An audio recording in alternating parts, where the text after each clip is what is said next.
In today's What If episode, I continue with Cyber Sleuth support, but now I'm moving into Hacker's Memory.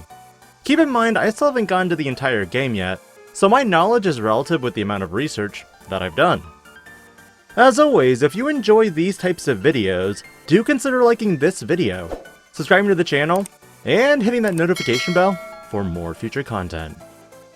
Yuuko Kamishiro is another character in the Cyber Sleuth series.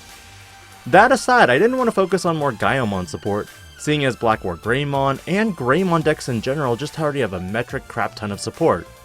Instead, today I'm going over Yuuko Kamishiro in conjunction with Machinedramon support. Because of this, I won't be going over the typical level 3, 4, 5, and 6 along with the tamer discussion. Instead, I add new mechanics that might make Machinedramon more fun, or more broken, or both. You decide, and let me know your thoughts. First up, I'm going over the big bad boy himself, Machinedramon. Machinedramon has already made several appearances in the Digimon trading card game as an on-play blocker that can De-Digivolve your opponent's Digimon, a Digimon that gives reboot when Digivolving, and of course, the most popular one of them all, the EX1 variant that on play lets you gain one memory back for each card placed underneath it, and has a slew of effects. But what if, and hear me out, we combined elements of new mechanics from BT10 and BT11. What if Machinedramon could Digicross? For my proposed Machinedramon, this Digimon would be a black-red Digimon, 12 on-play cost, 13,000 DP, and Digivolves for 5 from red or black. First up, this big mechanized mayhem has Rush.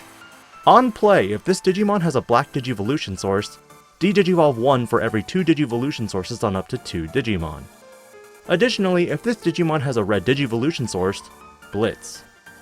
This card takes a lot of elements from Datamon, but ups the ante a little bit because of big cannons. Twice the power, twice the fun. So I made it a theme on 2. But the real power of this card lies in the Digicross capability.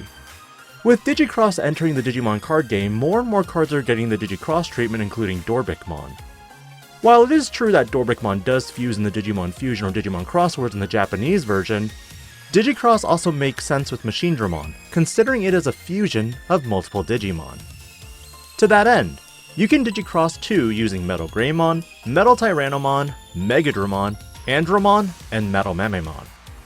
Remember, Machinedramon has Metal Greymon's left arm and chest, Metal Tyrannomon's lower jaw and chest circuits, Megadramon's right arm and head, Andromon's shoulders, and Metal Mememon's cannons.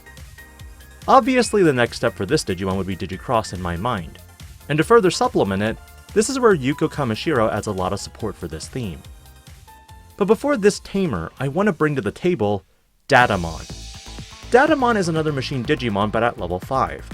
For a while now, I've wanted to fanfic the heck out of this specific Digimon by making it the brains of Machinedramon.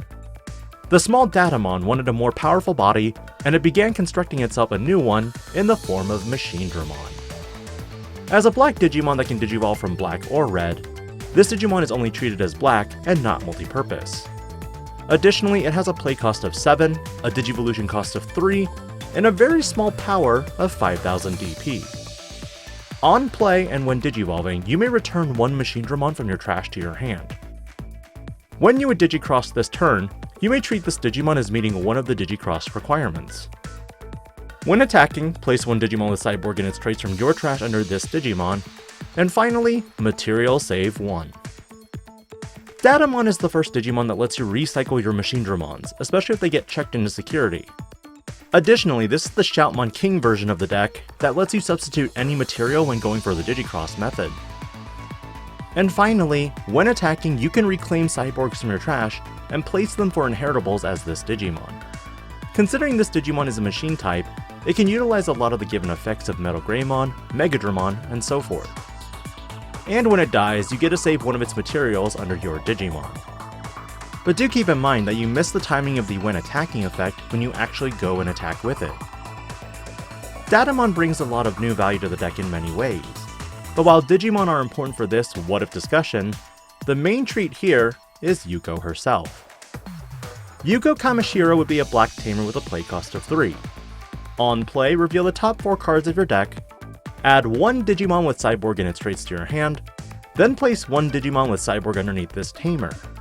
Then, trash the rest. The last effect is typical of Digicross, allowing you to suspend this tamer to utilize Digimon underneath this tamer as additional Digicross components. But keep in mind, the specific wording is in Digicross. The wording applies in general to Machinedramon, meaning you can utilize this tamer with the new variant, or even the EX1 version. In general, I feel Machinedramon's been getting some love, but I want to give it more. I'd love to see it more competitive, and with recent news of Chaosdramon X as another Digimon added to the mix, it adds some additional life to this archetype. What are your thoughts on this What If episode? Do you think Yuuko Kamishiro, Datamon, or even the new Machinedramon I'm proposing adds some new possibilities to the archetype? Let me know your thoughts in the comments below. This is Digi-Panda, logging out.